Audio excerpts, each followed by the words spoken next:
Okay,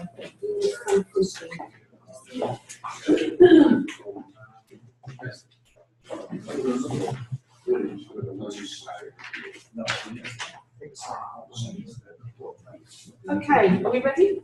Okay, so welcome to the start of this morning's events in our two rooms. So just the mixed variants, see if everyone can mix and match their different presentations that are going on. So the first one we've got here this morning is Capt Zarir Irani. Zarir has been Managing Director and Senior Partner of Constellation Marine Services since 2007. He's a Master Mariner with command experience and has international claims-related experience as a principal marine consultant. Zarir has a diploma in marine industry surveying. He specialises in flag, port state control, marine accident investigations and classification surveys. Zarir is well connected within the shipping industry, being Regional Director of the UAE IIMS regional branch. And Zarir will be our next President, IIMS President in 2018. Zarir.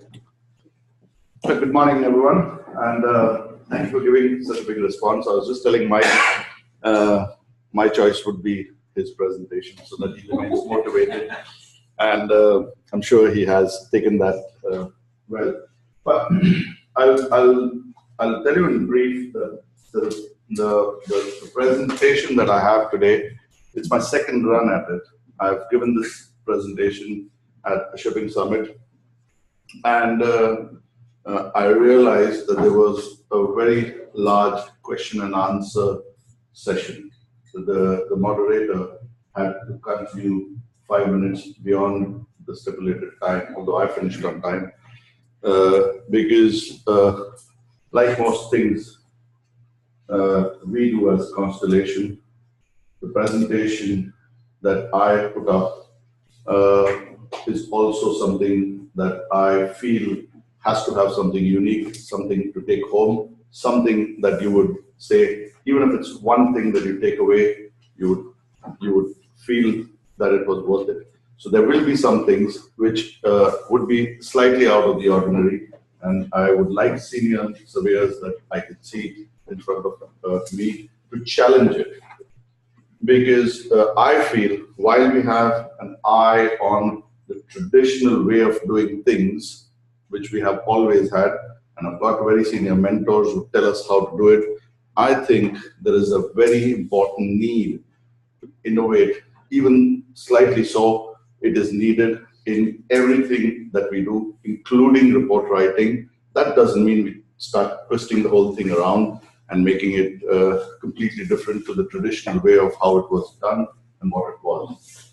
In 2010, I was one of the panelists at the IIMS Mumbai conference, and a clip of that video is on my YouTube channel. There are some 40-45 videos if you're maybe interested in. But I can tell you that time I mentioned about how the report should go out to the client, and the aspect about sending a preliminary report 24 hours later had long gone in 2010 itself when I had put that paper up. And this is the second time I'm talking about reporting, but this is the content of it. That was the method of transmission and how it is. So I'll carry on with it, and I have a beautiful photograph. I don't know if that is beautiful to you guys, but as claims surveyor, that looks like a damn beautiful photograph to me. And it's beyond me how one ship's broadside can be hit 3 times by whatever it was, and they're all external blows. You can see the metal is caved in. So it's obvious that she's really had a bad day at sea.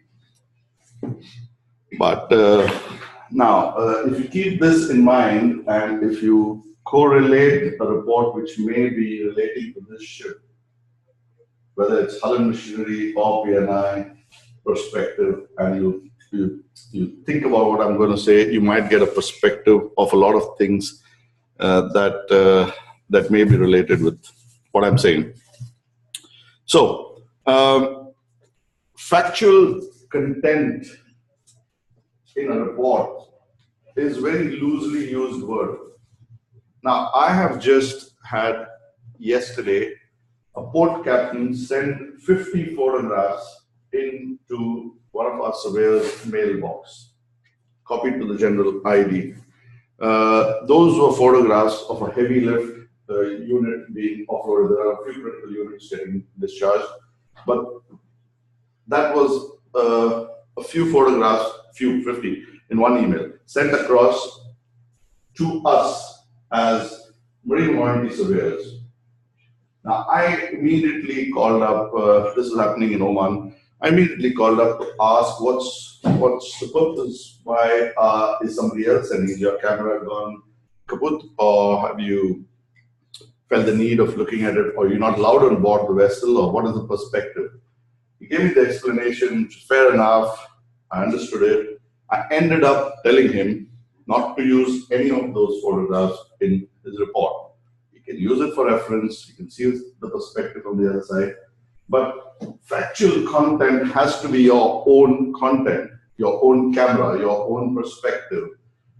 It may be fact, but if it is facts sent by somebody else or given by somebody else or said by somebody else, if not directly the witness you are questioning or talking to or collecting evidence from the master, but if some other surveyor is asking, the most common one that's flogged is the extent of steel renewal.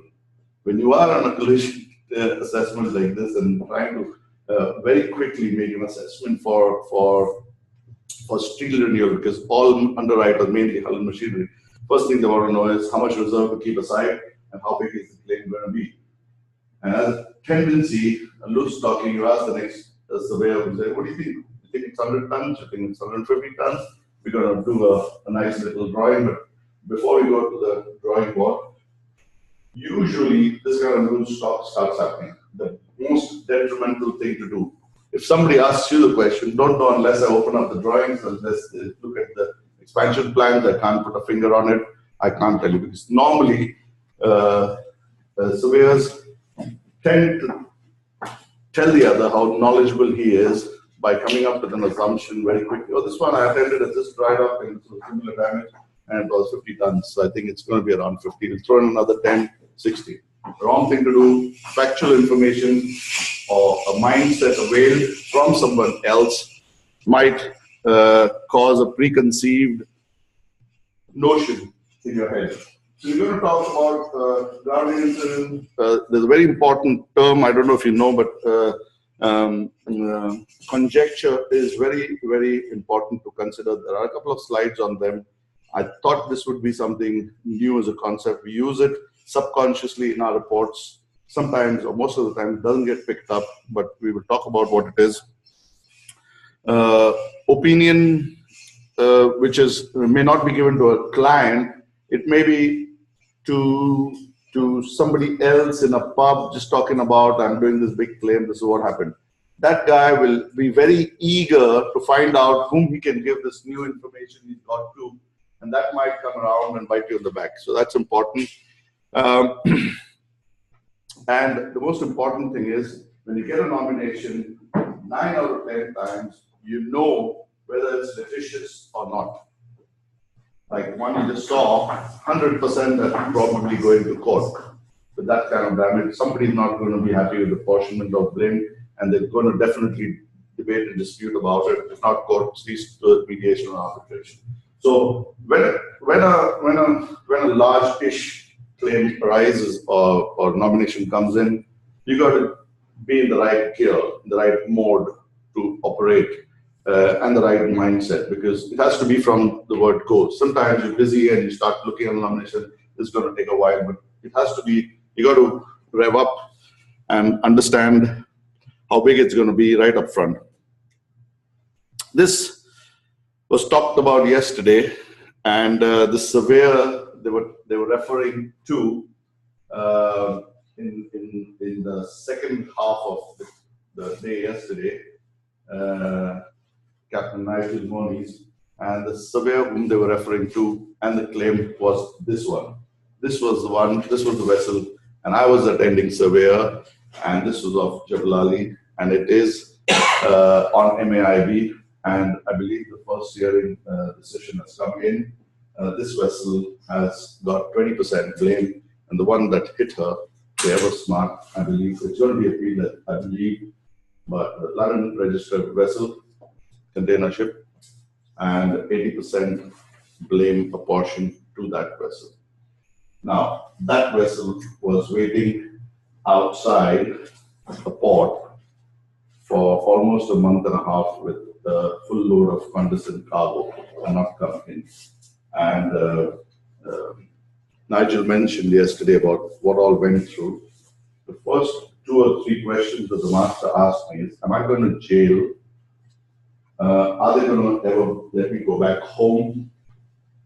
And things like that. It's nothing to do with factual information. I sat him down, had a coffee with him, and told him that in my 14,000 nominations that I've done in the 14 years that I've been in 10 with Constellation, I told him that his incident was a 2 on 10. And it's 2 because he doesn't have any of his anchors ready or any way to secure himself or have a berth yet. It would have otherwise been a 1 on 10. Had one of the ports let him come in on a lay berth, or if he would have been able to lower even one of the anchors, he would have been a 1 on 10 on the disaster scale. My own reading on this. Because this happened at pilot station, he should have had his anchor complement or anchor stations called, and there should have been people on the bow. He didn't have for whatever reason, but there would definitely have been some dead bodies there. The impact stopped one cofferdam shot of the collision bulkhead, and the cofferdam was literally barely 2 arm space worth. So if it had been even half a knot more, it would have breached the collision bulkhead, and there would be oil all over. And this was Jebel Ali, the Palm Island, which the world is very proud of, and so is our dear ruler. It would be having black sand on the beach. So I calmed him down. After that, he gave me a lot of information which I can't talk about. But if you want to know more, there is an MAIB report on it. And the first question that comes to your mind, in MAIB, we all know what the real purpose of MAIB is to first improve the general safety standards around the world and learn from other people's mistakes. If you go looking for information on what the master of the Ever Smart was doing, where he was, or what was he thinking, who were the watchkeeping officers, and what was happening, because she was at 10.9 knots, and scan through that MAIB report, you will not find that information in that report. We had confidential information through our sources as to what that vessel's master was doing, where the third officer was, and literally where he was standing a minute or 2 before the impact happened. We couldn't put that in a report because it was here and say, but we have a good idea and fairly believe what it was and where he was. Now that's factual information, but wasn't included in the report. Factual information relevant to probably argue the case. It would be discovered eventually, but that's the difference between factual information gathered and found from somewhere else. Not only that, MAIB, British flag vessel, had a free walk over the vessel, still have kept that information. I believe it is because of the legal implications, because that could probably be picked up and argued upon against or whatever it is. But whatever said and done, eventually we needed to know, the industry needed to know, what was the master doing, where was he, when this happened 1 mile outside the Fairway Buoy, and pilot got off 2 buoys before. So he had about a mile and 6 cables between when the pilot got off and when he hit this one at that speed. And he had no reason to finish his channel. He could have gone off after the pilot left and avoided, in between the buoys, he could have maneuvered away, but he decided to carry on and hit this one. She was at 1 knot, idling under PTS information saying come 1 mile off the break, off the fairway buoy and wait for your pilot to board there. That's what she was doing. So the point of this is where the information comes from, how you could get it. If you know you're on this vessel in this condition, the master's a nerve wreck, you've got to leave everything aside, have a one-on-one, and keep talking to him and calm him down to an extent where he's feeling satisfied. I assured him that he would be going home. I assured him that unless the flag state intimates his issuing authority of COC and makes a formal inquiry request, he would probably not even be questioned by his certifying authority who has issued him the certificate of competency, because nobody's objected, or his owner, ship owner. So he was pretty relaxed. He made a call to his wife, and then he just literally opened up the doors. We had a fantastic run. In fact, we knew the harbour master, so there were 2 tugs actually coming out to take her in, but there was an objection raised by the people whose cargo it was and the jetty she was going at, because they felt it was unsafe. But that's the background of it. I won't dwell on it much. Nigel did touch a little on this. Yeah, I've got the link there, and the file, the photograph is freely available. It's not one of them from my report. And that's the link. You can read this report at on the MAIB website freely, since yesterday it was talked about. And now,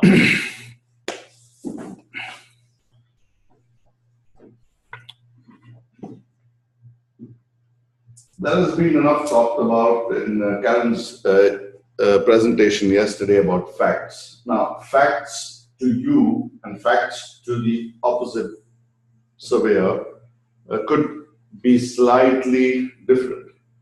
You would want to look at facts and highlight them in his report, which may or may not be relevant to the party he is be nominated or representing or whatever. There is a bit of a gray area there, whether an independent surveyor appointed by A, B, or C underwriter, or a charterer, owner, or cargo interest should be doing that or not. What you can't do is, if something is shown to you, and if there is wet cargo, you can't not put it down, because you know it might favor. So if it's there, if it's obvious, if it's shown to you, but there are enough things that when you go on behalf of cargo or charterers, there are enough things which are kind of shielded or delayed, get permission, there's no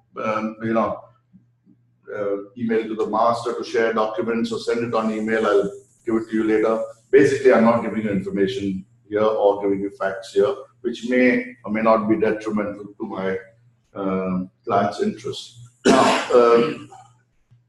a good surveyor will anticipate that happening.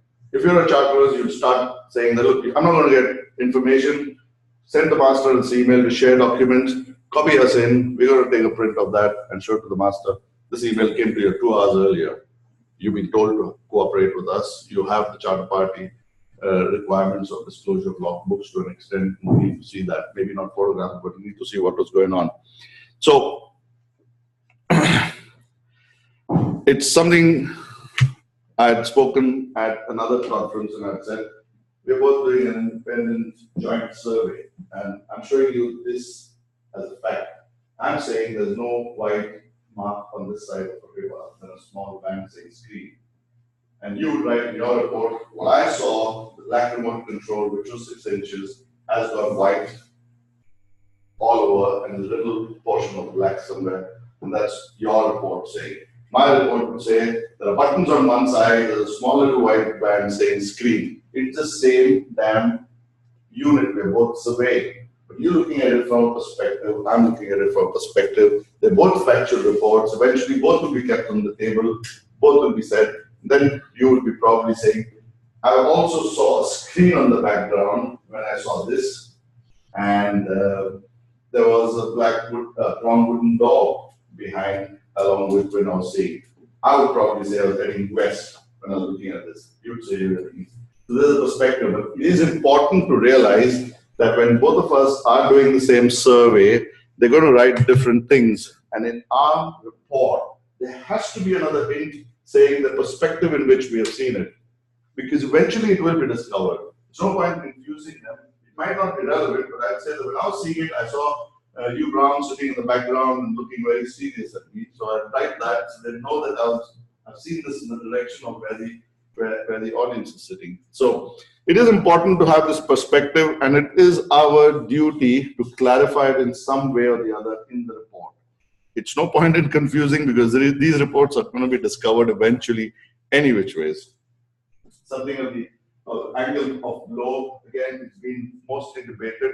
This is most of the time at the speed and angle of blow it comes in. These days, it's all out there. VDR recordings show whatever we need to see. However, there are still, unless you have camera recordings of the actual aspect of the vessel, you still only get the motion of the vessel towards the impact. You still don't get the actual aspect of the heading. You might be drifting sideways and might have hit something here, but the aspect of the vessel is very important in determining the liability. Again, not my photograph, it is from the internet. Now, I'm just giving a small grounding incident to play a background on it. Another London registered vessel very recently got grounded, and we have a small incident where we are talking about a DB tank buckling and being ripped apart. Now, when you go for a survey like this on behalf of other parties than the ship owner for P&I representation, you'll be probably walking through tanks and tanks and tanks of mangled steel, and the guy whom you are expecting this expansion plan from would not give it to you. Now, if you are expecting to make a steel assessment in some fairness of this entire, this was about 108 to 122. That many frames were buckled and was over the bridge keel. I would say it was a pretty serious damage, and definitely litigious. Now, if you don't have it, and if the underwriters expect the shell expansion plan and steel thickness, there's no way you'll be able to get information on it.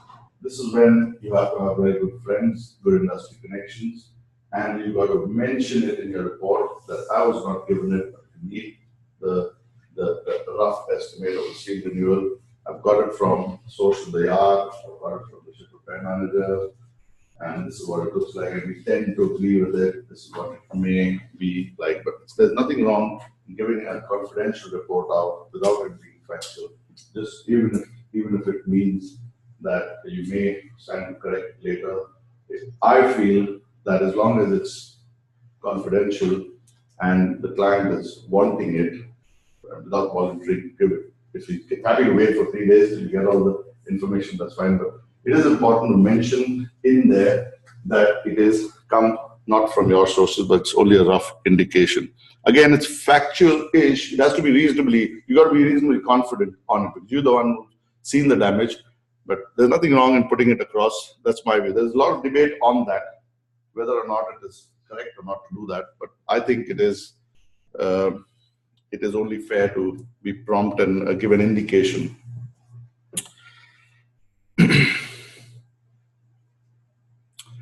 So, if you have a statement like this in a report,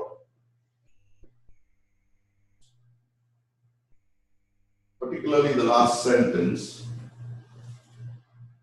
it may sound that the first half in inverted commas would be a factual report, but you say that while grounding around the ship, this is what it was, evidence of clear water, etc., etc. Ship's log showed so and so of previous grounding, and therefore it is unlikely that the damage occurred as a result of this grounding.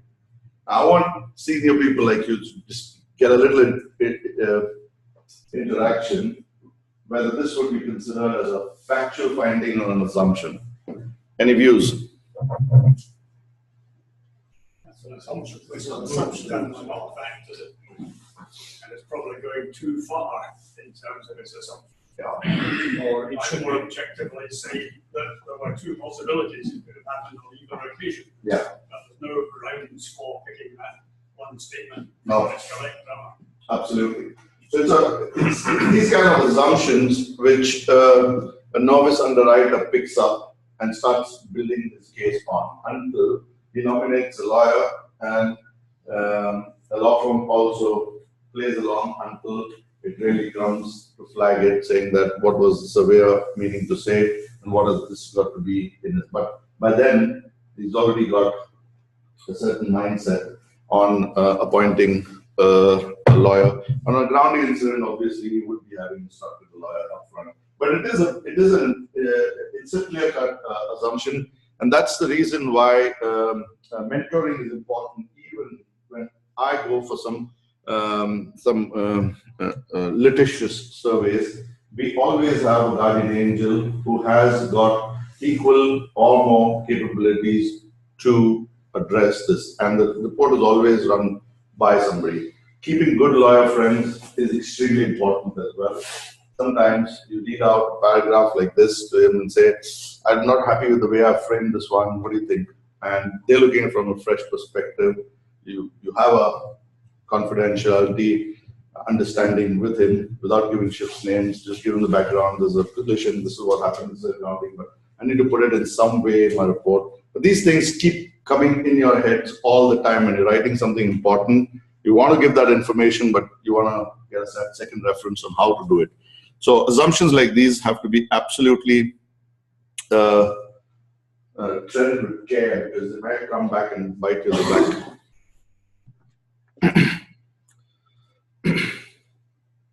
Now, on causation, Karen mentioned this. Now, the most important part about this is when causation is asked for.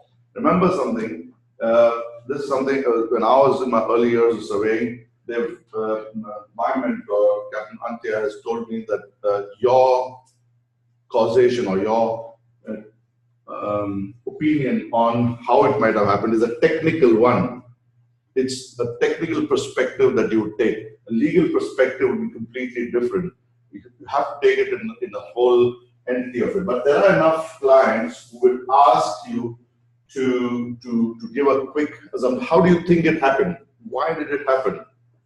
They are eager to know this. We at least always ask them to put it down on email, saying, I'm going to give it to you if you want it, but there will be a cause consideration. So all our causations have a header which is titled cause considerations. And then there are 3-4 considerations given. Even if it's remote, we just put it in there because it is just a consideration. And then in the end, it may not be limited to these causations, there might be more involved. In this, I'll tell you, when I was doing the insurance module, there was a little example of Adam and his apple tree, where Adam went out of the house when mom left him alone in the house, the grocery. He climbed up the neighbor's apple tree, the branch broke, he fell down on hard surface, injured his head, started bleeding. Mom came running back. Adam was completely, he was attended to by neighbors and everything. The first thing she said is, I told you not to leave the house. Because you left the house, you're injured. The neighbor said, it's not because he's out of the house and disobeyed you. He would have climbed up, if you would have gone on a stronger branch, you would have not fallen. You would have come back, taken the apple, sat back on the sofa, and still disobeyed you. So it can't be that Adam has disobeyed you, and because he's disobeyed you, he's fallen off. It's the branch. He's a kid, he doesn't know it's a branch. So the next door neighbor comes up and he says, it can't be the branch, because if he had fallen on his legs, even if the branch broke, he would have not got injured. So it can't be the branch, it's the hard surface that he fell on that broke his skull and is bleeding. The next neighbor said, it's not because of the hard surface, it's you, stupid neighbor, who has a concrete floor around your apple tree. If you would have fallen off my apple tree, it's got gravel, you would have still fallen on his head. He wouldn't have got injured, probably would have got a bad neck, but he wouldn't have had a cut. It's because you decided to put concrete under your apple tree, and that's what happened. So simple misbehavior of a kid leaving home, which happens probably in every household, happened to us while we were growing up. The cause considerations can be so many. Can you imagine that vessel seeing the three openings in the house could be having numerous cause considerations. Every man and his dog would have a consideration to talk about and a perspective to talk about how it may have happened and what would be. So ours can only be one of those many considerations, and that you've got to be aware of. And that if you put down this, I have rarely come across anybody in our reports coming and saying, oh, but you missed out on this, this could have been also a consideration, this could have also been the cause of this incident. So caution has to be provided when that opinion is given, because it is important to ask yourself, are you the guru in this? You're not. Usually the lawyer is, but even that is contested and the opposition lawyer shatters that out in an argument. Whatever cause considerations are put in, they have to be correlated to a factual photograph or a document or a finding. If you don't have that, you have to understand that it is an assumption. So that's the thumb rule of a cause consideration. If that cause does not have substantial evidence in the body of the report to back it up, it doesn't have to have it can't have a room in the conclusion or in the consideration. That's another one. Because there are enough times when you go out there, however new the opposition surveyor is, whichever party is representing, you've got to always know that there might be some things that he's not showing us, or there might be some things which may be discovered later on. There are some facts and some viewpoints he may put through in his report, which may be found later, and there might be one or two. So there has to be a caveat in the end that these are the considerations, the available facts. They may be more available as more information is revealed or discussed or argued. So if you leave that one line there, you kept yourself covered to a certain extent. Yeah, we said every time there is a litigation or litigious or remotely litigious nomination, you got to up your ante and start looking at it from a perspective of saying, oh my God.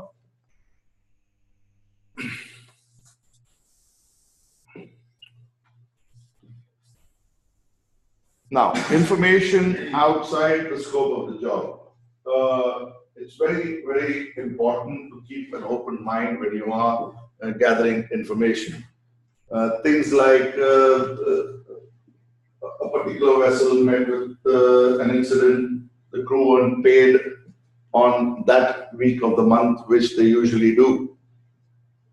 And it may not be directly related, but it might have affected the morale of the person who's doing, who's keeping the navigation watch or the engine room watch. There might be sabotage involved, but similar cases, there might be another perspective to consider.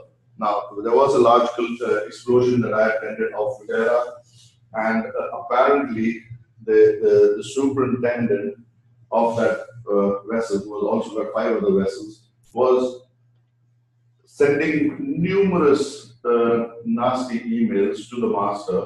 She had offloaded Arabian crude in Pakistan, 2-day voyage, come into Fujairah and tanks clean, gas free, everything. Some 100 people boarded her and started cropping pipes on deck. Empty vessel, but can you imagine 2.5 days? It's a reputed ship owner, reputed manager. So the whole perspective was that there were time limitations. may or may not, I don't want to say it, but master may have said, give me some more time, I need 2 more days. There are some emails exchanged about, come on, get on with it, we need to get the ship prepared and we need to get ready for wedding. So it's very important to get background information around the information. It may or may not be useful. Seeking clients' information before giving that that in your report is very important. You might collect it and retain it in your file at the right time. You may come out with it. May not have a role or a place in a SITREP or a prelim report or a follow-up report, but that information has to be put as a red label and kept there. You know, at some point you might want to disclose it that I have got this from the master. These 4 or 5 emails into really rude emails exchanged between him and his immediate boss, Ashok, as superintendent, and that might have played on his head. And that's factual information, but not required immediately. Nobody wants to know that. That can go out in a verbal report or a confidential note. Again, confidential notes are very, very peculiar because these days I know at least 2 IGPNI clubs who like to have emails going out to the ship superintendent, broker, claims handler, and the correspondent, all to be copied in other instructions straight away when the message comes. If the lawyer is appointed, then address it to the lawyers, but copy to everybody, so everybody has it, minimizing the circulation of emails, this one sending everybody on the same page. That's the openness that they are prophesizing.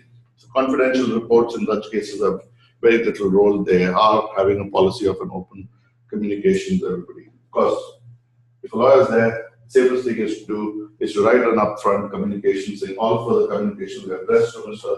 Lawyer with everybody in CC. So there is some legal privilege attached already. Yeah, I just said that. Info wire.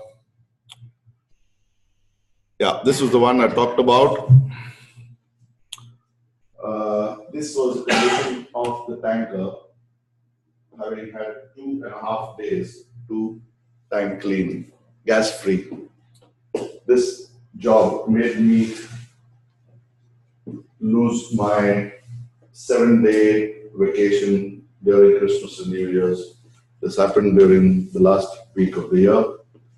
I had to tell the wife, I can't miss this for the world. It's not a beautiful photograph, I must say. But this has been taken from the bridge wing, and there were 4 tanks which were blown up.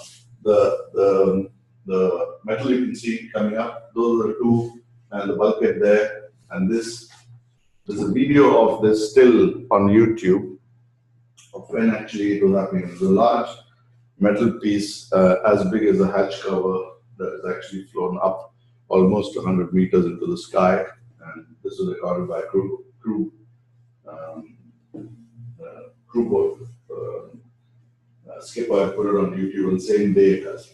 So interesting photograph, but this information, we boarded the vessel. I was the first one to climb up the embarkation ladder and go on board. Master followed me. He was in a tug standing by all night. Crew had all abandoned. The civil defense came a little later. The civil defense wanted to know where the dead bodies were because the master had already given a statement to the Coast Guard saying, his crew list was so-and-so, and only so-and-so are there. 2 short people and 3 ship's crew were missing. But the civil defense was asking us, because the master was saying, I'm not going to talk, I'm too disturbed, and this was what his state was. But we were asked, now we are a local company, and civil defense is the government authority, asked to give information on behalf of the master. Again, extremely dangerous position to be in. You say no, they say that there are these people who are trying to hide information from the government bodies. You get on the phone with the clubs, you get on the phone with the owner and say, you can't not give information to them. They're not going to publish it, they have to have it because they are the authorities. Another one, we attended Kashmir and Sima Saman. I was there when the police, marine police had boarded the master of the container vessel, the ship, the tanker, and it collided in Jebel Ali port, were asking the master questions, and they were writing the statement in Arabic which happens quite often in our part of the world. The master was a Russian national, Ukrainian national, and unfortunately, he had to sign that document, which was a transcript of what he was telling the cops, and that was apparently admissible in the court of law in UAE. Club asked us, what do you think? Can you read Arabic? I said, I can't, but I can get somebody, but by that time, the cops were asked to translate it. They said, it's not their business to translate it. This is going to be how it is. So we said, you know what? If you are not signing, he was asked to come to the station and be sitting there until he decides to sign it. Or if he presented the paper again the next day. In other words, you'd be probably taken in. That would have shattered his morale. I said, that's the only other option. Or he signs it and they don't even give you a copy of it. So when there are these kind of aspects of how facts are collected, it is important to have this mentioned in your report as to there being a statement taken in Arabic by the authorities who are non-mariners, because I know one of the questions asked was, why did you not brake? You saw the big chip, why you don't stop? This is what was asked by one of the questioners. Well, they asked it their logic, because the first thing you see is that a big ship, why didn't we take a avoiding action, was what he was trying to say. He's put it across in a different way. Now, the dictionary meaning of conjecture is that the conclusion or proposition based on incomplete information, which is with no proof in your hand.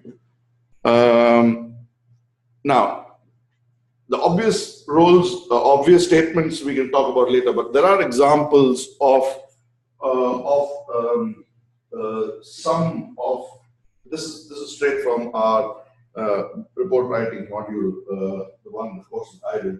But if you really go deep into the practical example of it and not the dictionary meaning, you will see a lot of examples. I used to be guilty of writing enough of these in the report initially.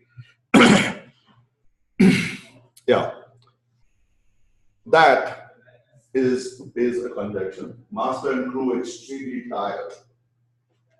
I mean, I can tell you initially I've written enough times that the master was overworked, has just finished stations, and he was maneuvering for another 3 hours, and the last time he put his head down was 18 hours ago, and so he was extremely tired, or the crew were tired.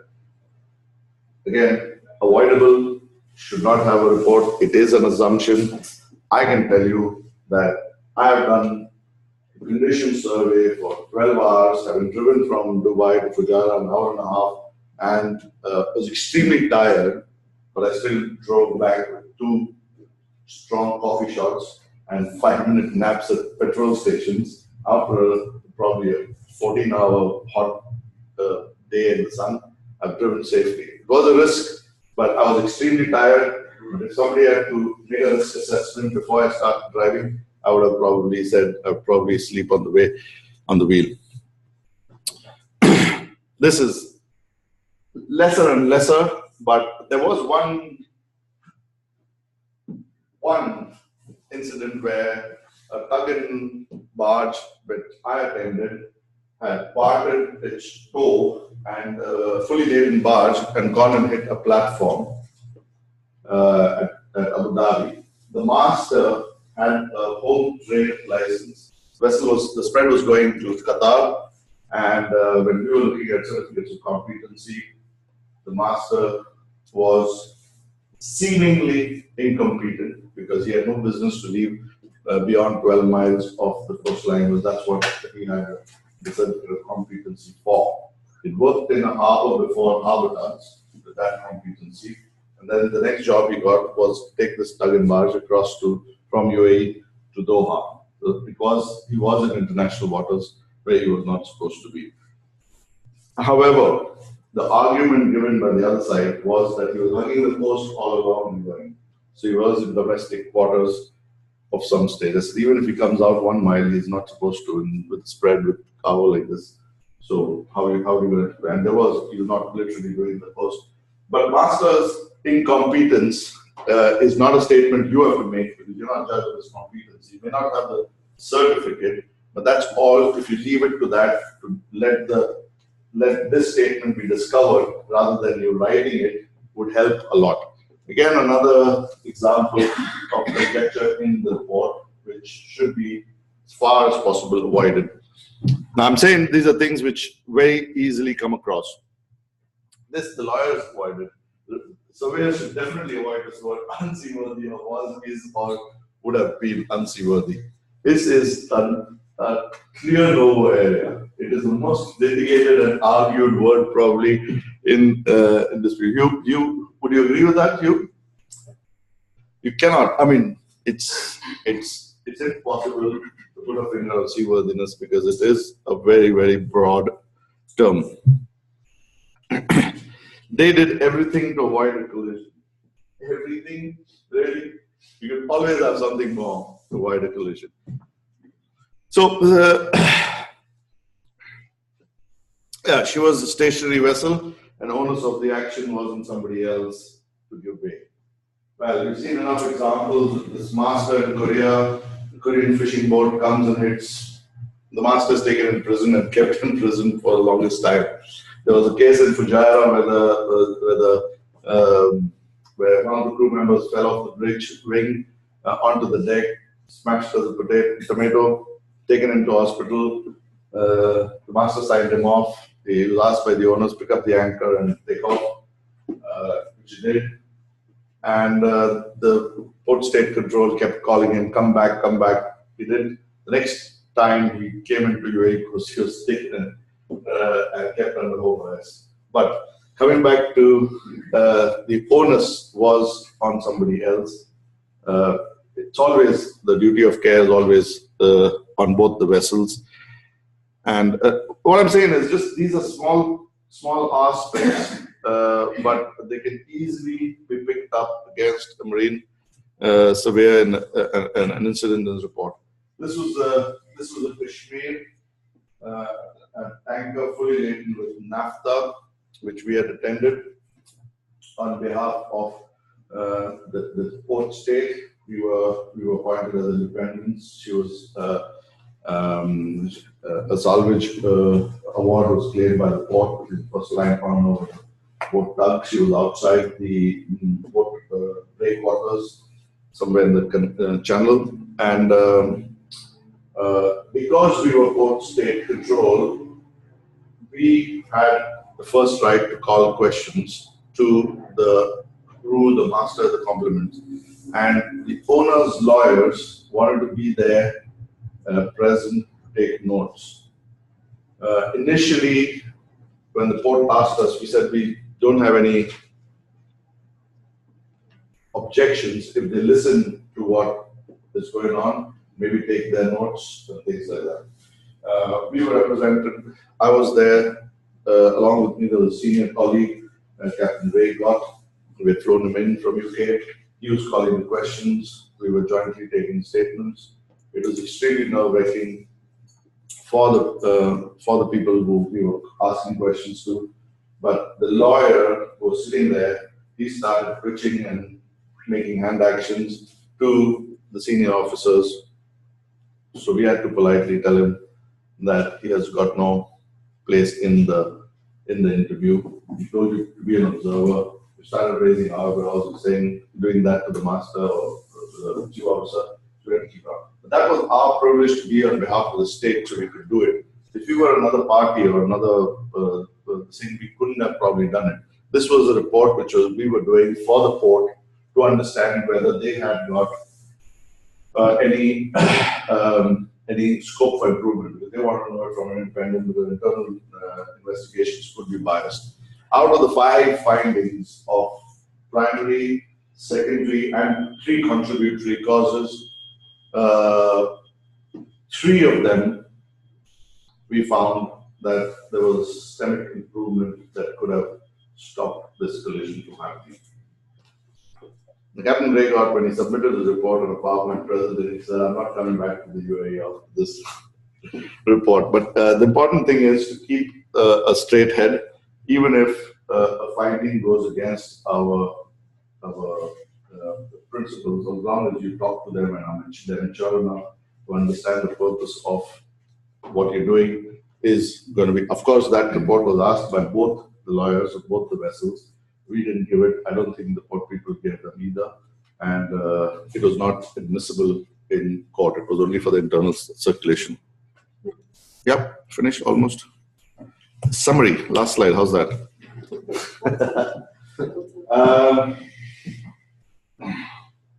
Should we don't take up a matter? Litigious enough. We talked about if you don't have reasonable experience for such jobs, and if you take up a large enough matter, you would have probably lost that client for life and caused disrepute to you straight away.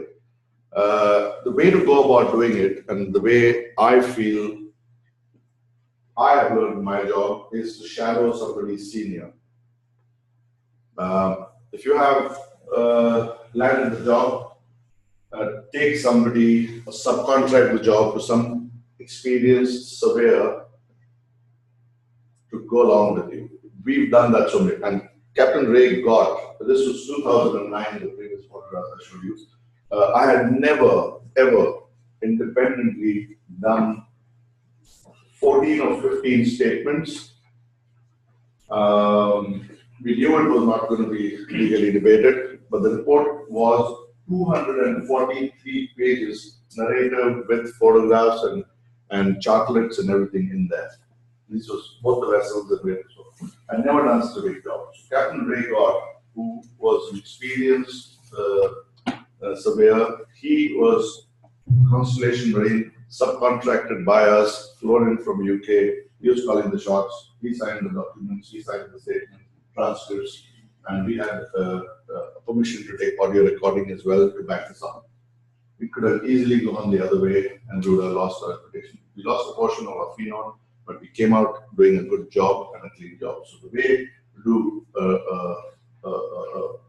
a reasonably large or fictitious job is to look out there, ask somebody senior, can you do it as so and so? Enough one-man bands who probably would not be a threat to you and would be happy to be involved in a largish claim on a promise of a shared fee. Yeah, do not give away opinions freely, stick to facts, leave the conclusion bit for the lawyers to draft.